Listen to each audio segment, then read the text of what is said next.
반갑습니다. 대이업 양선입니다. 자, 이번 시간에는 수출국 다변화에 대한 속도를 올리고 있는 기업입니다. 아모레 퍼시픽에 대해서 얘기해 드릴까 합니다. 자, 아모레 퍼시픽이 국가도 늘리고 제품군에서도 늘려가면서 이 수출국 다변화에 대한 속도를 이어가고 있다고 합니다. 자, 중국향에 대한 의존도를 줄이면서 이 비중국향 수출로 더욱더 힘을 쓰고 있는 이런 기업이라고 생각이 되고 있는데요. 자, 이러한 흐름 안에서 전체적인 이 해외에서의 사업 어떻게 흘러가는지 체크해 보면서요. 현재 주가 소폭 반등의 흐름 나타나고 있는데 이런 반등 흐름 이어갈 수 있는지 오늘 차트 보면서 주가에 대한 이야기까지 해드릴 예정이니까 끝까지 시청해 주시면 감사하겠습니다. 아모레퍼시픽 수출국 다변화의 속도를 내고 있습니다. 자, 일본, 태국, 베트남, 인도네시아 등 현재적으로 7개 국가로 확대를 나가고 있다라고 생각이 되고 있는데 헤어뿐만이 아니라 바디, 이너뷰티 제품군까지 추가가 되면서요. 전반적으로 화장품 외에 이 뷰티 시장 전반적인 제품군을 늘려가고 있는 움직임을 보여주는 것 같습니다. 이 기사에 따른 한번 내용을 살펴드리자면요. 지난 10일입니다. 헤럴드 경제 취재 종합한 내용을 말씀드리면 아모레퍼시픽은 매년 자체적으로 진행하는 브랜드 인식 조사의 대상 국가와 제품군을 올해부터 확대한다. 기존에는 한국, 중국, 미국 3개 국가를 대상으로 했지만 올해 일본, 태국, 베트남, 인도네시아 등 4개의 국가를 추가하면서 7개 국가로 확대하는 모습. 화장품 브랜드에 머물렀던 품목도 헤어, 바디, 이너뷰티, 먹는 화장품으로 확대하고 있다라고 나와 있는데요. 아모레퍼시픽 관계자가 올해 조사부터 대상 국가와 품목을 늘리면서 한국, 중국, 미국은 매년 이제 일본, 태국, 베트남, 인도네시아는 경년으로 진행할 예정이라고 나와 있습니다. 아모레퍼시픽이 브랜드 인식조사 대상 국가를 확대한 건 수출국 다변화의 전략을 연장하기 위해서라고 나와 있는데요. 2017년이었죠. 2017년 사드 사태와 그리고 2020년 이 코로나19 확산 등에 대한 이유로 연이은 악재가 불어오면서 아모레퍼시픽의 주요 수출국이었던 중국에서의 흐름이 계속 떨어지고 있는 추세였기 때문에 이런 이제 결정을 했다고 보여지고 있습니다. 올해 1분기 해외 사업 매출에서는요, 전년 동기 대비해서 2.4% 줄어든 흐름을 나타냈는데, 중화권에서만 매출이 19.3% 하락하면서 전체 비중을 키워가는 흐름을 보여줬다라고 생각이 되고 있습니다. 유로 모니터에 따르면요, 2017년부터 2020년까지 5년 동안 중국 내 자국 화장품 브랜드에 대한 점유율이 14%에서 28%까지 올라갔다고 합니다. 자, 아모레퍼시픽 제가 한국 화장품에 대한 이야기를 드릴 때 말씀드렸던 것 같은데요.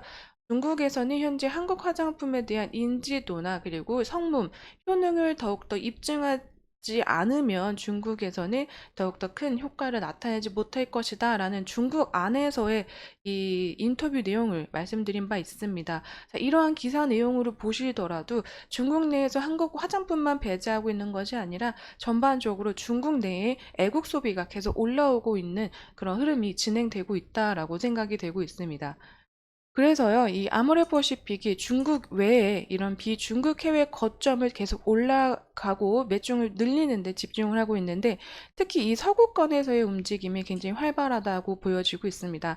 1분기 미국과 그리고 유럽, 중동, 아프리카가 섞여 있는 EMEA 이 국가에서는요, 전반적으로 서구권 지역의 매출이 전년 동기 대비해서 이제 41.7%, 약 42% 오른 흐름을 보여주면서 흐름세가 안정화되고 있고 더욱더 올라가고 있는 추세로 보여지고 있는데 아시아권도요 동남아나 이제 이런 동남아시아에서 설화수나 라네즈 중심으로 사업을 전개 중인데 베트남에서는 최근에 에스트라라는 브랜드가 신규 진출하면서 고객 접점을 늘려가고 있죠. 이제 추가적으로 태국에도 오픈할 이제 접점을 늘려가는 진출하면서 접점을 늘려갈 예정이기 때문에요.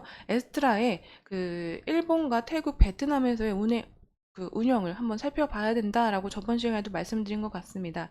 일본에서는 라네즈, 그리고 헤라, 에스트라, 프리메라 등 브랜드를 중심으로 판매 호조가 이어가고 있기 때문에 중화권에서의 흐름은 다소 줄어들었지만 기타 에서의 움직임은 경련으로 해서라도 계속 지켜가는 흐름세를 보여줄 것으로 예상이 되고 있습니다. 아까 말씀드렸던 제품인데요. 이 에스트라 같은 제품은 올리브영에서도 만나보실 수 있습니다. 일본과 베트남, 태국에서의 성장세가 이어지고 있는데 일본 같은 경우에는 이 라네즈 제품이 계속 올라오면서 저번에 영상에서 말씀드렸는데 이 팝업 스토어를 열면서 전 세계 기준 2주에 하나씩 판매되는 이 라네즈 글로벌 베스트셀러 립슬마를 집중적으로 홍보하면서 일본에서의 마케팅을 현재 보여주고 있는 시점이다 라고 생각이 되고 있습니다. 자, 에스트라 그리고 헤라는 북미 지역에서 추가적인 성장세를 보여줄 것으로 예상이 되고 있는데 헤라 글로벌 아이콘이 이 제니씨와 6년 연속 모델 재계약을 하면서 글로벌적인 인지도가 쌓여있는 이런 이제 셀럽이기 때문에요. 그 안에서의 마케팅 효과가 더욱더 두드러질 것으로 생각이 되고 있습니다. 하지만 현재 제니 씨가 겪고 있는 이 안 좋은 소식들도 있긴 해서요. 이러한 문제를 어떻게 잘 풀어가는지도 체크해 봐야 되지 않나라고 생각이 되고 있습니다. 하지만 이 실내 흡연에 관한 그 이슈 때문에 제니 씨의 이미지가 국내에선 좋지 않지만 해외에서는 어떻게 비춰질지는 지켜봐야 되는 상황이라서요. 한번 지켜보면서 흐름을 살펴보도록 하겠습니다. 또 추가적으로 라네즈 같은 경우에는 유럽에서의 매출 성장을 올려가면서 이 라네즈에서 헬로키티와 손을 잡으면서 아까 말씀드렸던 제품 에스트라와 그리고 헤라, 라네즈, 에헤라의 제품들을 더욱더 강화하면서 이 해외에서의 매출 성장을 이끄는 아모레퍼시픽에 대한 영상도 제가 한번 만들어 드린 적이 있는데요. 이러한 움직임 속에서 이제 글로벌 리밸런싱을 내세우면서 이 선장 잠재력이 큰 지역을 중심으로 글로벌 사업 지형을 재편하는 것이 아모레퍼시픽이 이 수출국 다변화를 하는 이러한 이제 핵심의 이유라고 하고 있으니까요. 새롭게 설정되고 집중 성장되는 지역들을 중심으로 유통 파트너십을 강화하고 다양한 사업 모델을 도입함으로써 성장 동력을 계속 확보해 나갈 계획이라고 보인 바 있습니다. 앞으로 이렇게 에헤라라는 제품들과 새로운 이제 이너뷰티나 헤어 바디 제품들도 유럽과 그리고 새로운 국가들에서도 얼마나 잘 효능 입증이 되고 제품력에서도 인증받으면서 인기가 올라갈 수 있는지 계속해서 살펴보는 게 맞지 않나라고 생각이 되고 있습니다. 계속해서 차트로 넘어가서 한번 주가의 흐름 살펴보도록 할 건데요. 자, 아모레퍼시픽 속폭 반등의 흐름세를 나타내면서 반등 흐름 이어가고는 있습니다. 하지만 거래량 면에서 늘어나지 않고 있기 때문에요. 반등의 흐름 안에서도 강한 흐름세는 나타나지 않고 있다라고 보여지고 있는데 이 수급의 상황에서 저번 시간부터 이 기간 연기금의 매수세가 들어오긴 했습니다. 하지만 전반적으로 기관과 금융투자 안에서의 매도세도 계속 이어지고 있기 때문에요. 이러한 물량 조절 그리고 거래량이 현재 늘지 않는 수급의 그리고 거래량의 움직임 안에서는 단기적으로도 이렇게 미세하고 좀 둔한 움직임이 계속되지 않을까 생각이 되고 있습니다. 지난 거래일부터 이 개인과 그 외국인의 매수세도 소폭 들어오고 있는 움직임 보여지고 있기 때문에요. 반등의 흐름은 이어질 수 있겠지만 이 기간 연기금의 매수세가 또 이어지는지 이 수급과 거래량 면에서 계속 잘 체크해 가시며 단기적으로 그리고 중장기적으로 투자에 관한 이 계획을 세우시면서 지켜보시기를 추천드리도록 하겠습니다.